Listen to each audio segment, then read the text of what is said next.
joining us now to weigh in even further. You just heard from him right there in that testimony. He is the Chief Scientific Officer at the Wellness Company and a renowned cardiologist, and I would say a friend to this show, since during the COVID pandemic, we saw Dr. Peter McCullough about once a week for 4 years. Doc, nice to see you again. It's been too long, but you, Dr. Robert Malone, Dr. Eric Naputi, who was on the show, I believe, last night or night before, and Dr. Brian Tyson are 4 or 5 of the main docs we had on this program, and you all were raising the alarm bell, and nobody was listening. Now, finally, it's a different day. There's new people in charge in Washington, D.C. Dan, it's great to be back on the show. Much credit to you and your investigative journalism.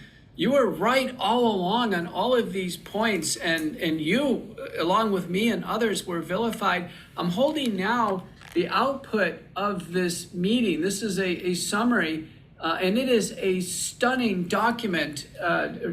Senator Ron Johnson did a terrific piece of work here. The title is Failure to Warn: How Federal Health Agencies Downplayed the Risk of Myocarditis and Other Adverse Events Following COVID-19 Vaccination. 54 pages in this synopsis, 217 citations.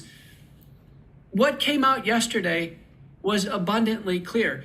Our federal government agencies knew the vaccine was causing heart damage, and in some, the heart damage was fatal. They suppressed that information from the public because they didn't want to have vaccine hesitancy, and as a result, more unwitting people took the vaccine and sadly lost their lives. I recall, I don't even know how many, but I know there were multiple times that you were on here discussing especially the most vulnerable for the myocarditis, which at that time you were telling us a lot of young, it was teenage and 20-year-olds, young, right, healthy, especially males that are out exercising and stuff. They would get the vax, and all of a sudden it was like their heart swelled up and almost exploded. And we talked about this till we were blue in the face, and they kept saying we were nuts. And then also, Doc, talk about the female reproductive issues, because you had come on and we talked about that. It was causing major issues with females. And again, they said we were crazy. Dan, now it's all coming out. Recent studies, all summarized by McCullough Foundation. You can find them on Focal Points, our Substack feed. It's clear the vaccines cut down the number of female eggs by about 60%. And this is sad. Sperm count and motility drop. And now there's a global fertility drop, as published by former Danish public health official, Dr. Vibeke Manichi, who I've recently had on Focal Points. It's clear now, young, parents are going to have trouble conceiving children because they've taken the shots. Oh, Doc, I've had different people on that do holistic and organic and natural ways to try and clear this. Is there some stuff that people can do to get this spike protein and the crap that's in the mRNA, that's in this vaccine, out of their body so they don't have to worry about myocarditis? Or if they're a female, they don't have to worry about reproductive issues? Or are they just unfortunately permanently damaged because our government lied and cared more about the big pharma money than they did about the citizens they're supposed to serve and protect? Dan, I believe there's great hope. I've now had 2.5 years of experience in using what's called McCullough protocol-based spike protein detoxification. It's been copyrighted in my name for accountability. The lead product is by the Wellness Company. It's called the Ultimate Spike Detox. This reliably aids the human body in clearing the vaccine spike protein, also the spike protein from the infection. It's 3 natural products, nattokinase, bromelain, curcumin, in combination with several minor ingredients. Takes about 9 to 12 months, but we reliably see tests that indicate spike protein going down in the bloodstream, and patients get better. And in my experience, patients don't get better unless they do McCullough protocol-based spike protein detoxification. Doc, couple final ones. I just want to throw some headlines up, get your reaction, and then we want to pivot real quick to turbo cancer and Joe Biden. But put that headline up if you would, Chris.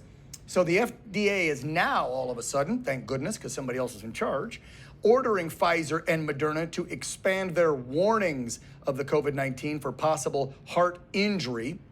And then the FDA is now telling folks that the vaccine is no longer available and healthy kids and adults shouldn't be taking it. So what a difference an administration makes, right? One who obviously was pressured and pushed by Big Pharma to get this out there and shut up about the side effects and deaths. And another one who, by the way, let's remember, President Trump was so proud about getting rid of, during his first term, all the red tape to roll this out until he found out about the truth behind the mRNA. Now look what he's doing.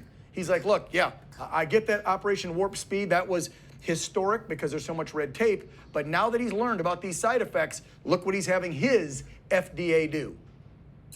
But what we expect on the labels now for Pfizer and Moderna to actually put a black box warning that the vaccines can cause fatal myocarditis. And there's another fatal condition that expert Carol Tassetta wrote. Peter Marks back in 2023, she's at the Daily Cloud. She wrote additionally that these labels should have a warning for fatal allergic reactions called anaphylaxis.